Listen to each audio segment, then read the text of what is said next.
Tierra fértil. Descubriendo el Evangelio a través de la Biblia.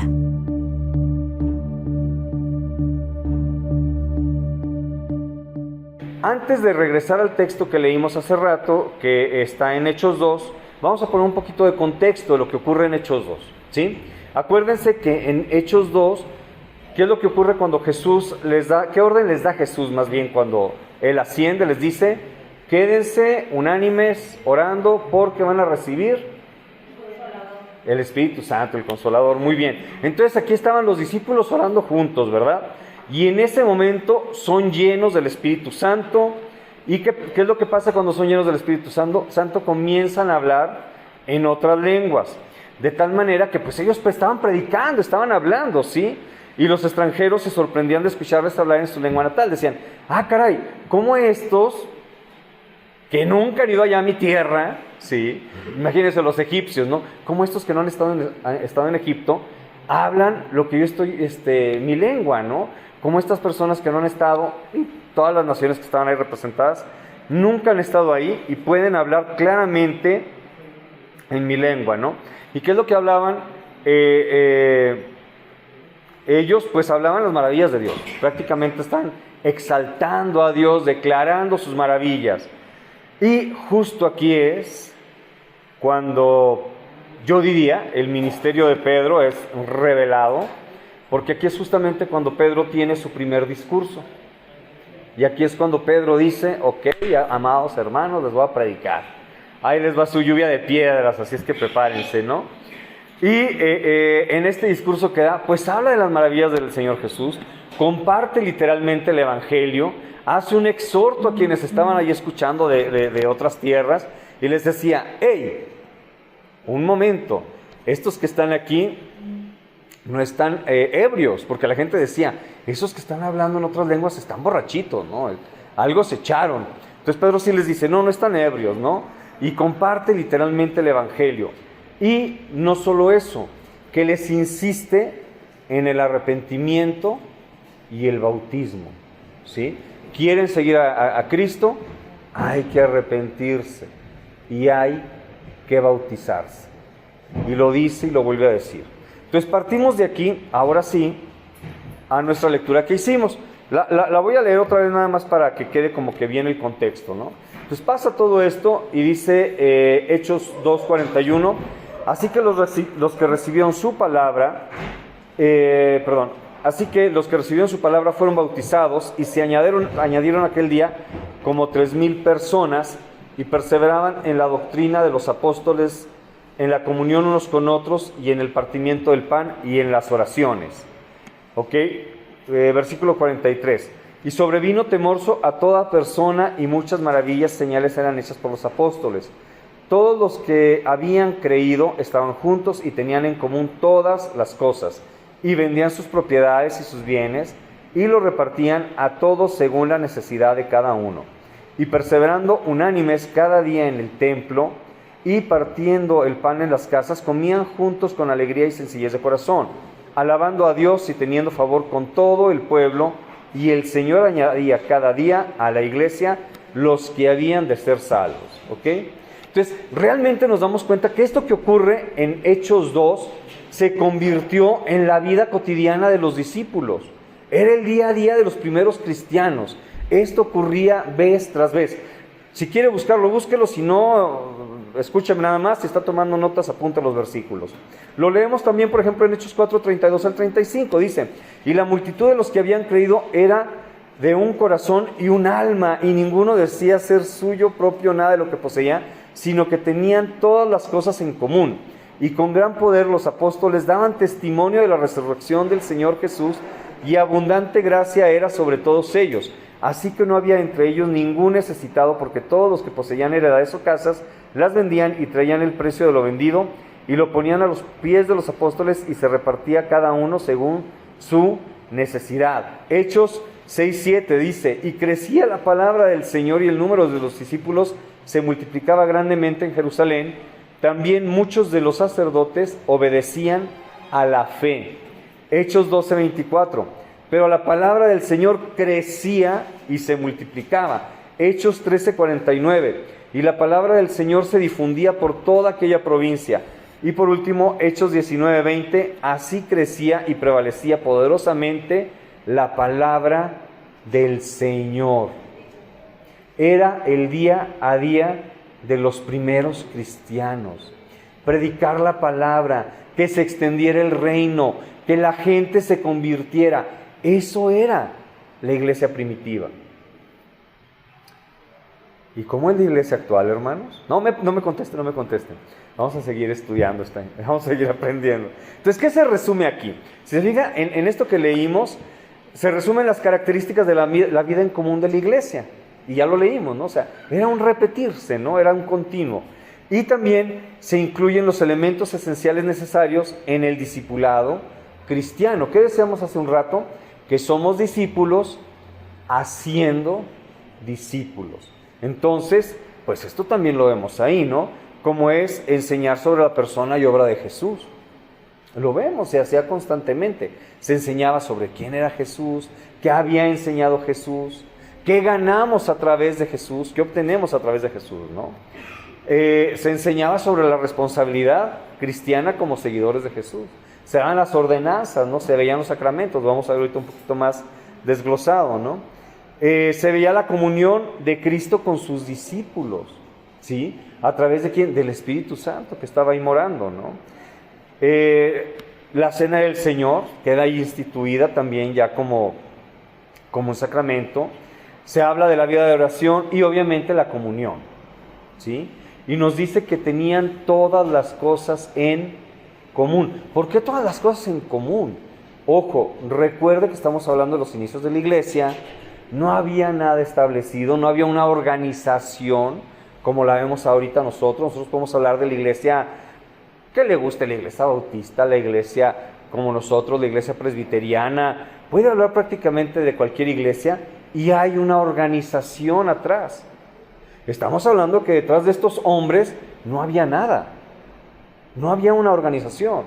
Eran un montón de locos que parecían borrachos, ¿sí? Predicando de una persona que habían crucificado semanas antes. Está loco, ¿no? O sea, es como que no había nada. Entonces, ¿qué es lo que ocurre? Que para fortalecer justamente esta iglesia, es que toda la gente llevaba sus bienes, o sea, los ponía a disposición de la misma iglesia, ¿no? Yo tengo tanto, yo vendí tanto, aquí está, ¿no? ¿Para qué? Para que el reino fuera extendido. Muy bien, vamos a ir desglosando poco a poco, ¿no? Verso 41 nos dice, Hechos 2:41 nos dice, así que los que recibieron su palabra fueron bautizados y se añadieron aquel día como 3,000 personas, ¿ok? Aquí entendemos que obviamente únicamente los que aceptaron el mensaje son los que fueron bautizados. No es como que, a ver, ¿quién quiere bautizarse? Pues yo no creí ni me interesa, pero bautíceme. Eso no pasaba, ¿ok? ¿Quiénes eran los que eran bautizados? Aquellos que habían recibido el mensaje de salvación. Aquellos que habían dicho, yo creo en Jesús, ¿sí? Entonces, pues si lo vemos nosotros, antes de Pentecostés, antes de este día de Pentecostés, el número de creyentes alcanzaba unas 120 personas, ¿sí? Más o menos. Pero a partir del derramamiento del Espíritu Santo, el Señor agrega unas 3,000 personas, y suponemos que eran entre hombres y mujeres, ¿sí? Pero de 120 personas antes de ese día, 3,000 personas. Imagínense estos 120 que habían tenido más directamente las enseñanzas del Señor Jesús y todo. Decir, ¿qué vamos a hacer atendiendo a 3,000 nuevos creyentes? Imagínense, nosotros somos como 30, 40, póngale. Proporcionalmente, 40 es, si digo malas cuentas me corrige, por favor, soy malo para las matemáticas. 40 es como la tercera parte de 120. ¿Qué significa? Que la tercera parte de 3,000 serían 1,000. Imagínense que dijeran, Iglesia Vida, el Señor les va a añadir, ahí les van 1,000. No sabríamos qué hacer, hermanos. No estamos preparados para eso, ¿verdad?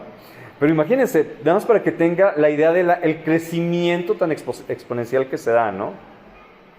Pero pues como ya estaba el Espíritu Santo, ya había sido enviado, ya estaba convenciendo a la gente de pecado, pues se calcula, es un cálculo, hermano, no me pregunte, ¿y cómo saca esos números? Es un cálculo, una aproximación, y la mayoría de los estudiosos, de los autores, de los eruditos y demás, dice que podrían haber existido unos 20,000 cristianos para la muerte de Esteban, después de la muerte de Esteban, que lo leemos en Hechos 8:1.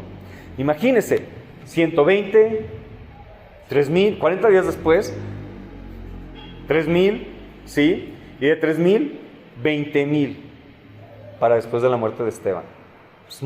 Es muchísimo, ¿no? De 3,000 a 20,000, más o menos.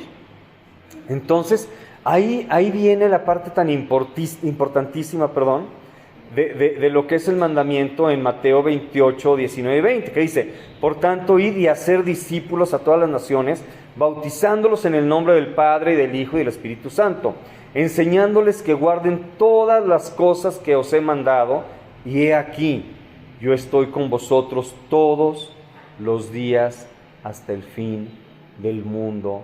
Amén. ¿Quién está con nosotros, hermanos? El Señor Jesús. No nos deja, ¿sí?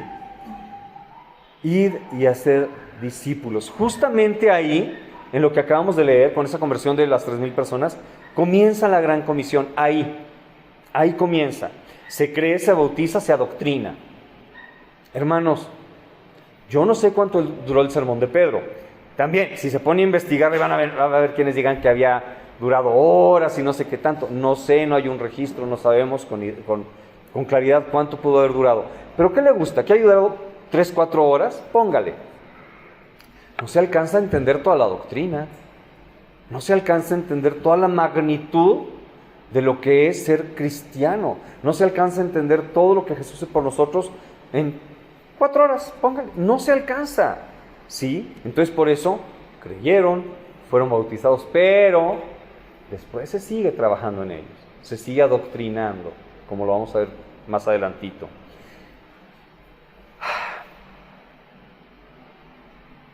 ¿Cuántas veces usted, hermano, no le pasa que tiene algún amigo que se convierte en simpatizante del cristianismo y de las creencias de la Biblia? Y usted le habla y le habla y le habla y le vuelve a hablar y le vuelve a hablar y se interesa y luego se desinteresa y luego lo deja plantado cuando le dice que va a venir a la iglesia y no llega. Creo que a todos nos ha pasado con alguna persona, ¿no? El Espíritu Santo todavía no le toca. El Espíritu Santo todavía no llega a ese corazón. Porque yo lo que leo en Hechos es de que no se requirieron días, no se requirió una predicación extensísima. Lo conciso que Pedro dijo, ¡pum! 3,000 convertidos, fieles creyentes, fervientes en su corazón, inundados del Espíritu, queriendo conocer más de Dios, queriendo bautizarse, queriendo llevar una vida cristiana. Entonces no se desanime, hermano. Siga orando. Señor, si vas a tocar a esta persona, ahí está. Yo le voy a seguir hablando. Es nuestra obligación, es nuestro deber, ¿ok? Que es esa parte de la gran comisión. Muy bien, versículo 42 dice: y perseveraban en la doctrina de los apóstoles, en la comunión unos con otros, en el partimiento del pan y en las oraciones. Aparecen relacionados a la adoración pública, número 1, la enseñanza apostólica, la predicación, la comunión de los creyentes, los unos con los otros, la celebración de la seña del Señor y las oraciones en la comunidad. Esto, como lo dije al principio, es lo que se hacía constantemente. Era como quien dice, había cristianos, ya sabían que ese era como que el programa, ¿no? Entonces, ¿qué es lo que ocurre? Que a través de los años, eso que consideramos la enseñanza apostólica, pues ha seguido vigente a través de los siglos, ¿no? Han existido documentos que preservan la sana doctrina y que son esas grandes enseñanzas que grandes pensadores, ¿sí?, del cristianismo han desentramado de la Biblia y nos lo han podido dar a través de catecismos, de confesiones, de credos. Nosotros como Iglesia Presbiteriana, pues aquí tenemos los símbolos doctrinales, que son básicamente 17 siglos de historia, 17 siglos de escritos por gente. Pues yo hablo por mí, no sé por usted, pero por mí mucho muy superior a lo que yo pudiera entender de la Biblia, y lo escribieron en eso. Lo entendieron y dijeron, para mis hermanos, no, yo sé que no lo dijeron, estaban pensando en mí, para mi hermano Francisco, que va a existir 400, 500 años más adelante, voy a dejárselo desmenuzadito para que no batalle, ¿sí? Y ahí está. Y yo a veces digo, cuando nos olvidamos de lo que ya está escrito, pues es hasta cierto punto un grado de soberbia, ¿no? Decir, a mí no me importa lo que por 17 años se concluyó y se llegó por unanimidad a que esto era. Yo tengo mi propio pensamiento de la Biblia, es un pensamiento súper soberbio. Entonces, a nosotros como iglesia, apegarnos a este documento, estamos justamente preservando esa herencia apostólica, ¿sí? Y no estoy hablando de otro tipo de apóstoles que pululan hoy en día, ¿ok? Nos apegamos a esa herencia apostólica. Y por lo tanto, nos declaramos como una iglesia confesional. ¿Por qué?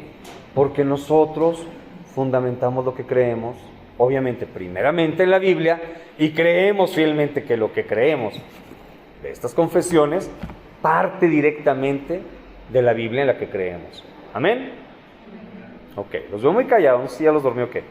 Pero bueno, entonces es el plan y diseño de Dios que todos los discípulos de Jesús estén unidos y conectados con la iglesia para perseverar en la fe y seguir creciendo en la enseñanza del Evangelio aplicado a sus vidas.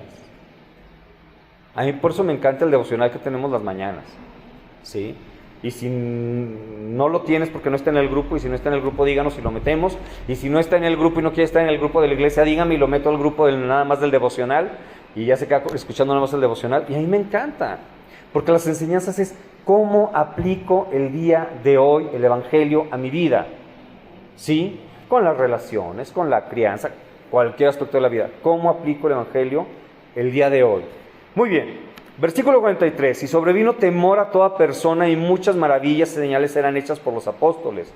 Ojo, no era miedo, no tenían miedo de que, ahora sí ya, aquí es donde la puerca torció el rabo, no, o sea, no era un miedo como tal, era un temor reverencial. La mayoría de esas personas entendía que lo que estaba ocurriendo era una muestra del poder de Dios. Hermanos, ¿se acuerda qué pasó cuando Dios quiso hablar al pueblo? Que le dijo a Moisés, ¿sabes qué, Moisés? Tú hablas bien, bueno, no tan bien, que es medio tartamudo, ¿no? Pero yo quiero hablar directamente con el pueblo. Y cuando se hace todo el preparativo para que el pueblo escuche la voz de Dios, ¿qué le dice el pueblo a Moisés? No, ya no queremos escuchar a Dios, mejor habla tú, que Dios hable a través tuyo, ¿no? Entonces, imagínense, esta gente entendía eso. Y ese temor reverencial que siente, es decir, Dios mismo se está manifestando a través de estos hombres a quienes todos pueden escuchar en su propia lengua, y estamos escuchando las maravillas de Dios. Y aparte, pues los milagros que hacían avalaban que los apóstoles lo que los apóstoles decían y enseñaban respecto de Jesucristo, ¿sí? Y entonces es donde decían, esto tiene que ser real. Esto tiene que ser real. Dios mismo está tratando con nosotros, ¿no? Ok. ¿Cómo leemos al principio del versículo 42? Y perseveraban en la doctrina los apóstoles, ¿verdad? Entonces, perseverar o ser constante o firme es hacer algo que es importante, ¿sí?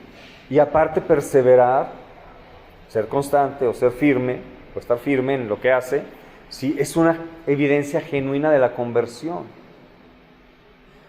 Sí, todos podemos equivocarnos. Sí, todos podríamos regresar a lugares donde no queremos estar. Pero que digamos, no, pues ya aquí me quedo, sería dudosa una conversión. Pero mientras estemos perseverando, damos muestra de que somos creyentes, de que nuestra conversión es genuina, ¿no? ¿En qué perseveraban? Vamos a desglosarlo bien. Perseveraban en tres cosas. La primera, en la sana doctrina. No era una experiencia mística y subjetiva, hermanos. Si usted está escuchando a alguien que le habla de experiencias místicas y subjetivas, apague la tele o cambie el video de YouTube. O si está en un lugar donde se está hablando de experiencias místicas y subjetivas, salga de ahí. Literal. Es que un ángel me vino en sueños y me reveló que Misael me iba a donar su computadora. Salga de ahí, córrale, pero píntele. Dices que no lo has visto, ¿eh? Es lo que se me ocurrió a Misael. Entonces no era una experiencia mística y subjetiva. Era un conjunto, es un conjunto. La sana doctrina es un conjunto de artículos de fe que dan sentido a toda la vida. Eso es la sana doctrina, ¿sí? Que es congruente una cosa con la otra. Si he estado en las clases de Escuela de Formación Cristiana, tuvimos 4 largas lecciones, y digo largas porque sí fueron un poquito extenuantes, hablando de la teología del pacto. ¿Por qué? Porque es algo importantísimo y que le da coherencia a todo lo que creemos, ¿sí? Ahí podemos meter toda doctrina y se va a ajustar totalmente. Entonces, por eso es importante que la conozcamos, ¿sí? Ok, es una serie de enseñanzas que tienen un referente objetivo, que es la doctrina apostólica. Es más, ¿con qué cree que empieza? ¿Cuál es la primera referencia que tiene este libro de nuestros símbolos doctrinales? El credo de los apóstoles, ¿ok? Entonces, desde ahí. ¿Por qué? Porque desde ahí nos estamos fundamentando. Muy bien. La sana doctrina es la que se apega o está más cercana a lo enseñado a la Escritura. Entre más cerquita esté, más sana doctrina es.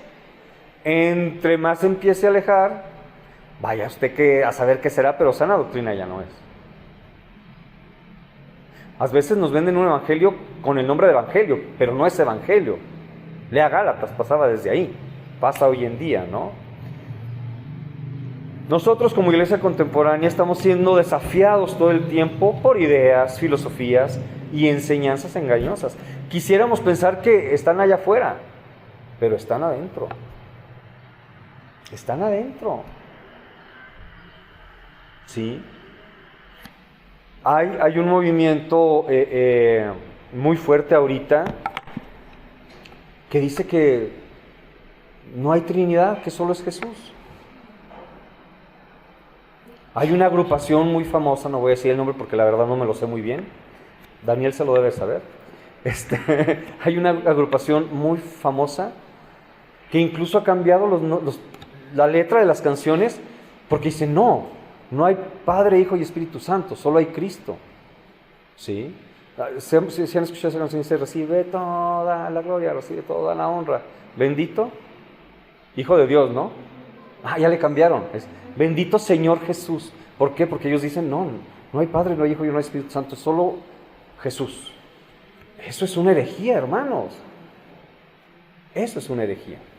Entonces, está complicado. Por eso nosotros como iglesia queremos seguir aprendiendo, y queremos seguir estudiando, y queremos seguir conociendo más y más. ¿Amén? Ok. No se vaya el día de hoy. Si no está tomando las clases, no se vaya. Hoy hay una clase especial. No la voy a dar yo, así es de que no se va a dormir, no se puede. Ok. Filosofías. ¿Qué nos ofrece el mundo? ¿Qué le ofrece a nuestros jóvenes el mundo? Tú puedes ser lo que quieras. Tú puedes ser una lavadora. Y si alguien no te acepta como lavadora, es un lavadorafóbico. ¿Sí me explico? O sea, eso no está en la Biblia. Porque estamos hechos a imagen y semejanza de Dios. No de una lavadora, ni de un unicornio, ni de ninguna otra cosa trans que se adscriba a eso, ¿no? Transespecie, transgénero, transnacionalidad. Estaba escuchando el otro día que hay. Es que yo me siento europeo y yo soy europeo. No sabes ninguna lengua europea más que el español, ¿verdad? España está en Europa, España está en Europa, ¿no? pero no sabes nada, nunca has estado en Europa. ¿Cómo vas a ser transnacional y considerarte europeo, no? No podemos dejarnos engañar. Por eso, como creyentes de Jesucristo, debemos ser diligentes en perseverar firmes en la doctrina de los apóstoles, leyendo, memorizando, estudiando y sobre todo viviendo lo que nuestra Biblia dice, viviéndola, teniéndola aquí. La única manera de seguir creciendo como cristianos es seguir aprendiendo de las Escrituras. Somos una comunidad unida para perseverar en la sana doctrina y para preservar la sana doctrina. Para preservarla. ¿Sí? Y si yo tengo que decir, hermano, no vayas a ese lugar, pues ni modo, lo voy a decir. Porque es a favor de preservar la sana doctrina. ¿Qué dice Mateo 5:13? Vosotros sois la sal de la tierra, pero si la sal se desvaneciere, ¿con qué será salada? No sirve más para nada, sino para ser echada fuera y hollada por los hombres. Hermanos, nosotros somos la sal de la tierra. Si perdemos la sana doctrina, no tenemos nada. Somos un club social que de nada sirve y de nada aprovecha. Y que en lugar de llevar almas al cielo, los vamos a llevar a la perdición eterna. Por eso tenemos que estar fieles a la sana doctrina. Ok, versículo 44. Todos los que habían creído estaban juntos y tenían en común todas las cosas. Ok, aquí Lucas, acuérdense, Lucas es el autor de Hechos.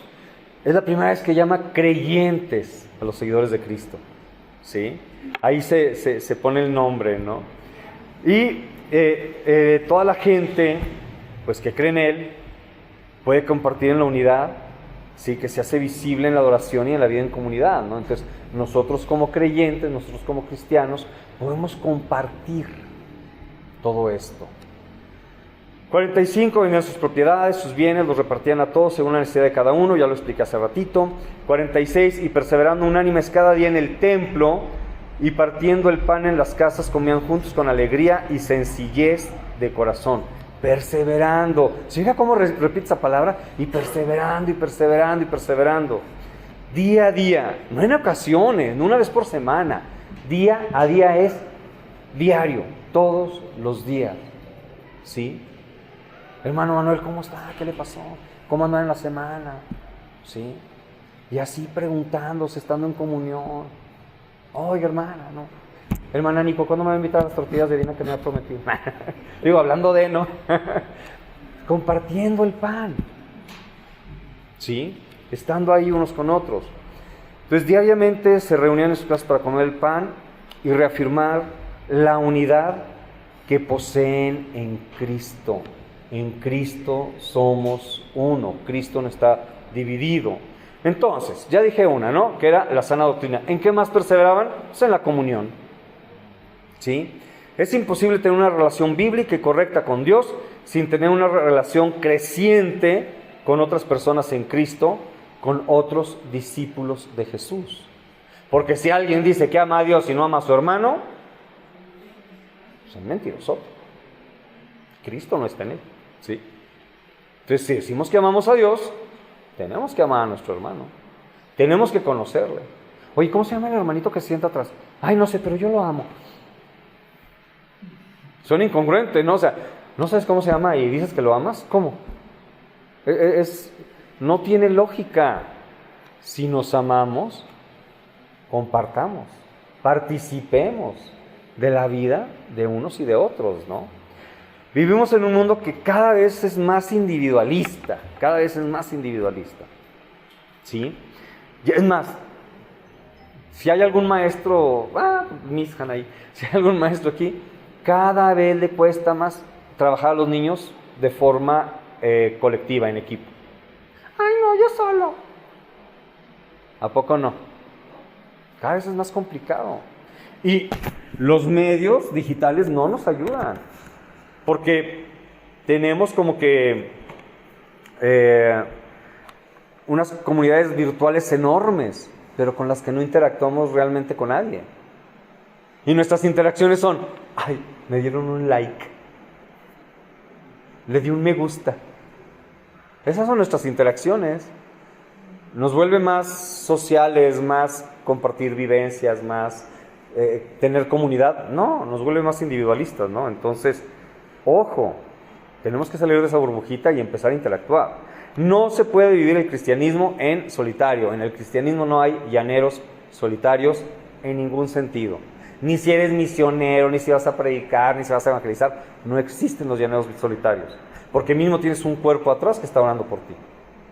Si no tienes eso, entonces es para otro reino, se me hace. No para el reino de Cristo lo que estás haciendo, ¿no? Ok, donde hay personas pecadoras en restauración, también va a haber problemas, también va a haber conflictos, va a haber muchas áreas, como dicen, va a haber muchas áreas de oportunidad para mejorar. Pero nos vamos a encontrar con todo eso. Y no está fácil, ¿sí? Estar lidiando con personas que su playera dice obra en construcción. Eso es complicado. Ya me ofendió el hermanito. Es que Rafita el otro día no me quiso poner el micrófono. Sí, ya te perdoné, Rafita. Sí, entonces vamos a traer cosas unos contra otros. Pero como cristianos sabemos que estamos en un lugar donde nos podemos ofender, donde nos podemos llegar a faltar el respeto, pero va a estar el Espíritu Santo que nos redarguye y vamos a poder pedir perdón. Amén, hermanos. Muy bien, versículo 47 dice: alabando a Dios y teniendo favor con todo el pueblo, y el Señor añadía cada día a la iglesia los que habían de ser salvos. ¿Ok? Estos creyentes entonces viven una vida de alabanza a Dios y como resultado son reconocidos por el pueblo. Eso me encanta lo que dice, y alabando a Dios y teniendo favor con todo el pueblo. La gente decía: ay, mira, ahí están los creyentes, ahí están los cristianos, ahí están los seguidores de Jesús, este hombre que crucificaron. Y la gente se apantallaba literal de eso, que sean, ¿cómo es posible? Estos seguidores de Jesús hacen cosas grandes, viven en comunidad, están en comunión unos con otros. No les importa perderlo todo por el reino que están anunciando, ¿no? Eran reconocidos, la gente los veía. Hermano, no le quiero decir cómo nos ve el mundo a nosotros. ¿Vas a una iglesia de cristianos? ¿Es que esas iglesias que están llenas de hipócritas? No, ahora sí nadie dijo amén, ¿verdad? Ok. Este pueblo, esta recién convertida iglesia, entonces son exponentes del poder del Evangelio y la presencia del Espíritu Santo, hermanos. Es lo que llevaban a donde iban, el Evangelio y el poder del Espíritu Santo.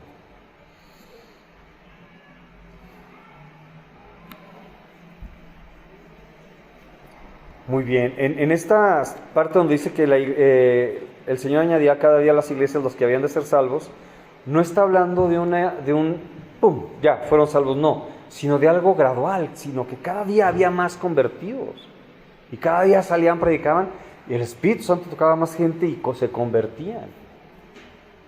Hermanos, nos falta ser como estos primeros discípulos, nos falta ser como estos primeros convertidos.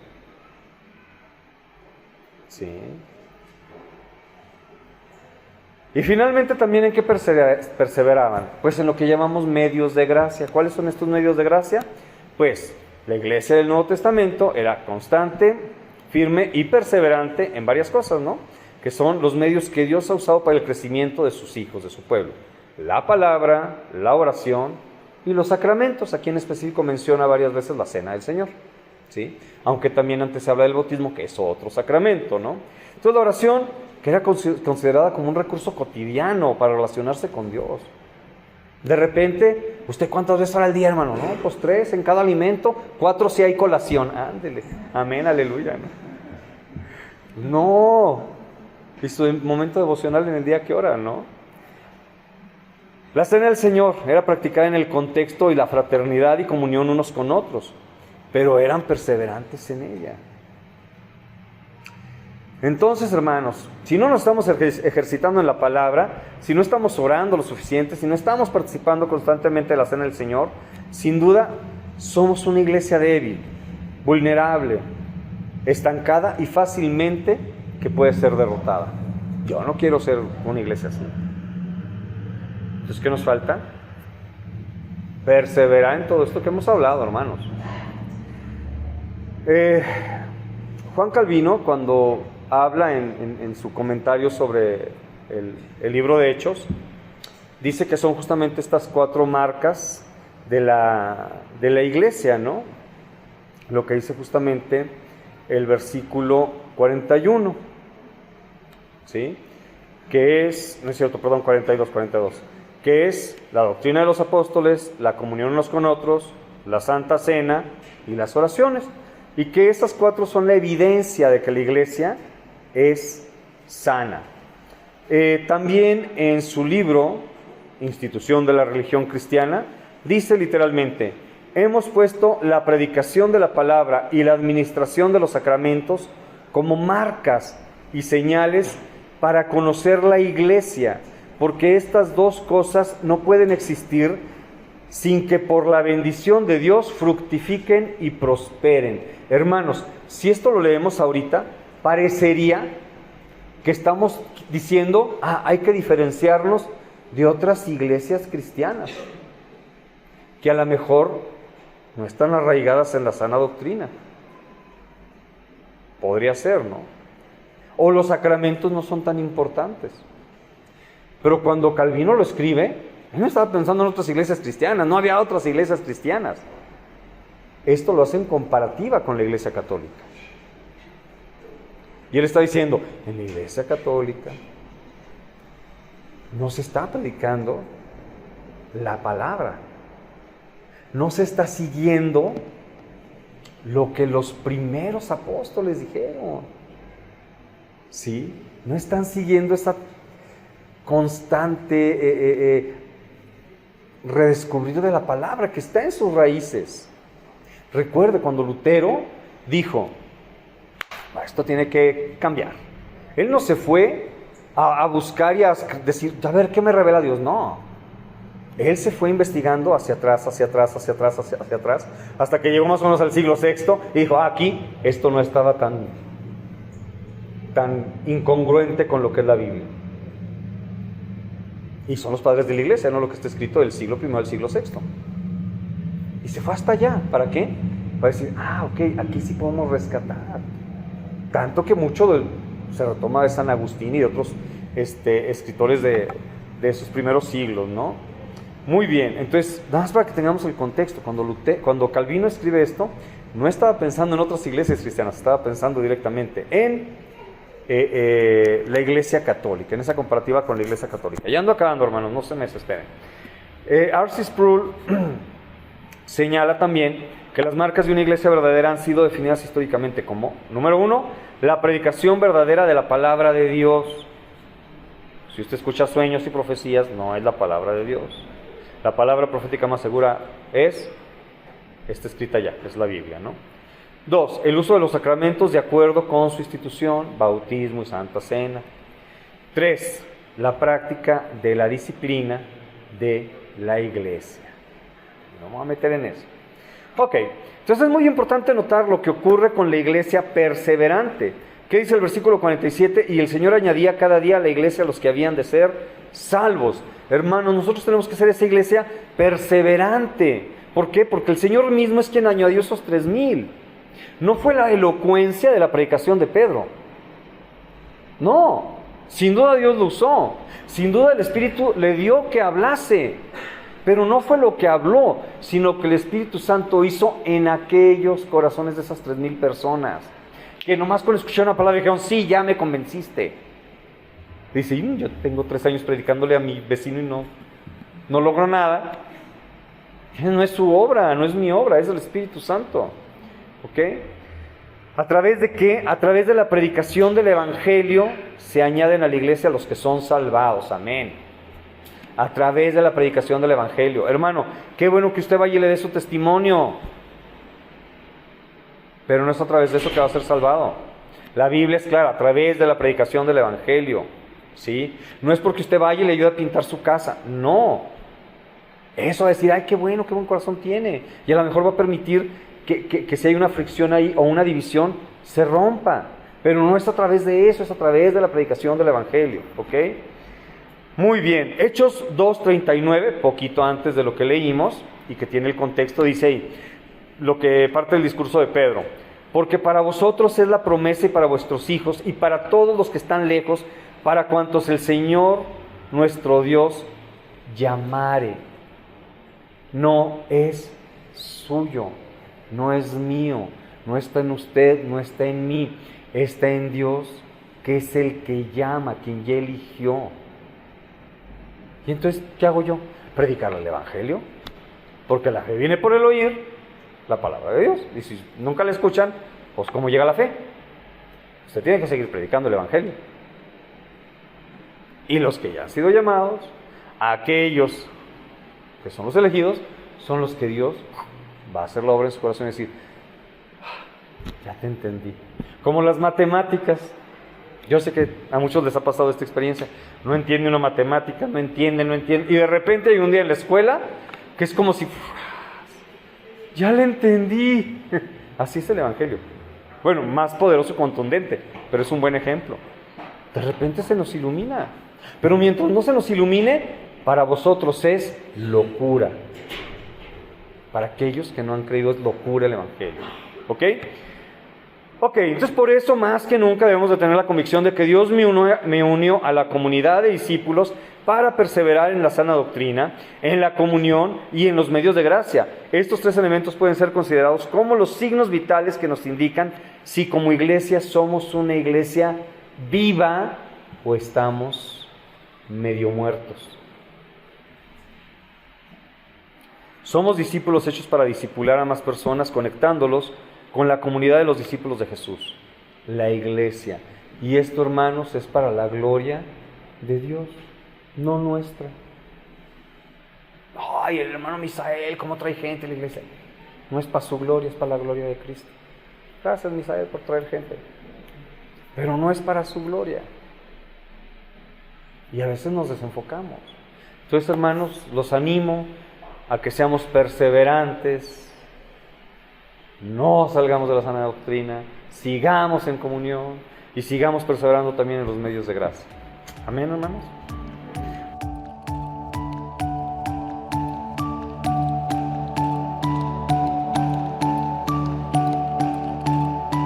Recuerda visitar nuestra página de Facebook, Tierra Fértil Estudios, y dejar ahí tus dudas y comentarios.